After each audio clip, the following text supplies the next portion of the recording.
Bugün hep beraber güzel bir acı tatlı biberli ballı mısır ekmeği yapacağız. Çok acayip geldiğini biliyorum ama tarif olağanüstü ve yaptığınız zaman mısır ekmeğine bambaşka bir boyut katmış oluyorsunuz. Öncelikle 4 yemek kaşığı kadar tereyağını eritiyorsunuz ve soğutup tezgahın üstüne alıyorsunuz. Aynen şu şekilde tereyağımız var.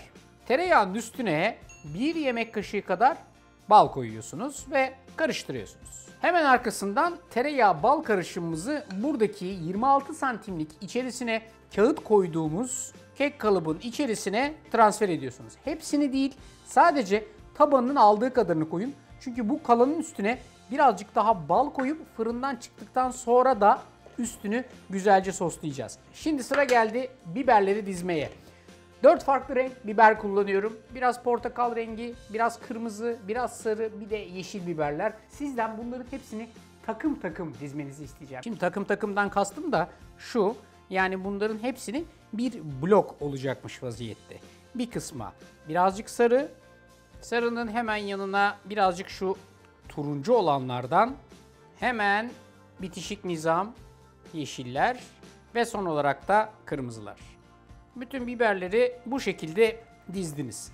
Eğer sarıyı ve turuncuyu bulmakta biraz zorlanırsanız dert değil, hangi renk biberden bulursanız o renk kabulümdür. Eğer buradaki hazırladığımız tereyağlı ve ballı olan katmandan hiç değmemiş yer varsa azıcık şöyle gezdirin ve bunun her tarafının iyice bu tereyağlı ballı katmanla kaplandığından emin olun. Şurada kalan bizim üstüne kullanacağımız ama bunun içerisine en son batımda biraz daha tereyağı ve biraz daha bal koyacağız.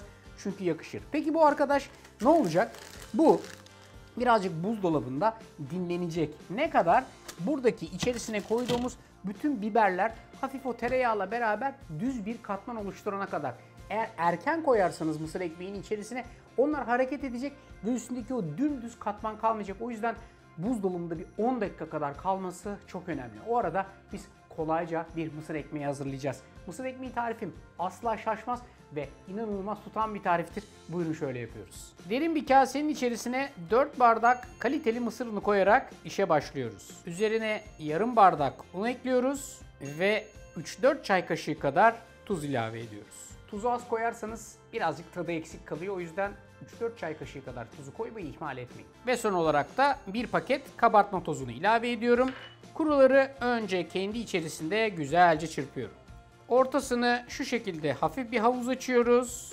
İçine bir tane yumurta, 1 bardak oda sıcaklığında süt, 1 bardak ayçiçek yağı, 1 kaşık bal ve 1 bardak sıcak su ilave edip her şeyi güzelce çırparak karıştırmaya başlıyorum. En son olarak da bu tane mısırları içine ilave ediyorum. 1 su bardağı kadar mısır gayet ideal bir ölçüdür. En son olarak da onu koyuyorum ve her şeyi son bir tur daha karıştırıyorum.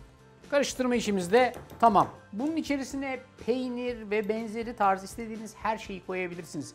Tahminen beyaz peynir koyarsanız veya böyle keçi peyniri gibi dokulu ve güzel aromatik peynirler iyi sonuç verecektir. Çok eriyen peynirlerdense kendi gövdesini tutan yağlı peynirler çok daha iyi olacaktır ama bu da başlı başına oldukça güzel zaten. Hadi buyurun biz bunu yaparken dolaptaki ne hale gelmiş bir ona bakalım.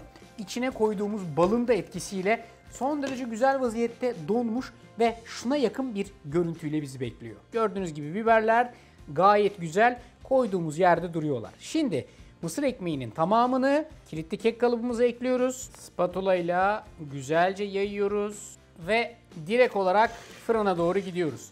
180 derecelik fırında yaklaşık 45 dakika kadar pişireceğiz bunu. Boş fırınım şu anda 4'te sıcak hava yani fanlı ayarda ve bunu süper vaziyette pişirecek. Esas olay çıkarttıktan sonra. Siz de diyeceksiniz ki böyle bir mısır ekmeğinin de en güzeli aslında evde. Yalnız bir 45 dakika bekleyeceğiz. Bu küçük tabanın içerisinde zaten kalan tereyağı vardı. İçerisine bir dolu yemek kaşığı daha tereyağı ilave ettim ve sadece eritiyorum. Ocaktan alıyorum ve içerisine bir yemek kaşığı daha bal ekliyorum. Tereyağı ve balı şu şekilde güzelce açıyorum. Gördüğünüz gibi sürmelik kıvamda son derece güzel bir ballı tereyağı var. Fırındaki de 45 dakikayı tamamladı. Şu anda üstü son derece güzel renk almış vaziyette. İlk yapacağım şey kenarlarından bir bıçakla veya böyle bir minik spatula ile iz vermek. Sonra kilitli kek kalıbının kilit mekanizmasını açmak servis yapacağım standın üstüne bu şekilde koyup dikkatlice ters çevirmek. Hiç vakit kaybetmeden kapağını kaldırmak. Bakın bu işlemlerin hepsini sıcakken yapmanız lazım. Alın kaşıkla üstüne hafifçe şu ballı tereyağını gezdirin. Bu üstüne koyduğunuz bütün lezzeti sıcakken mükemmel şekilde içine çekecek. Şunun minnoşluğuna bakar mısınız? Şunun renk cümbüşüne, görüntüsüne, dokusuna bakar mısınız? Bundan böyle kocaman bir lokma ısırmak lazım. Çünkü bu böyle bir lokmayı hak ediyor.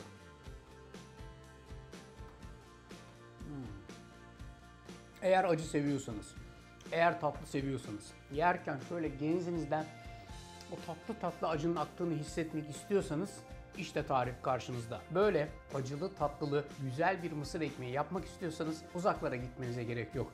Bu mısır ekmeğinin de en güzeli evde. Ben yaptım, siz de yaparsınız ve asla pişman olmazsınız.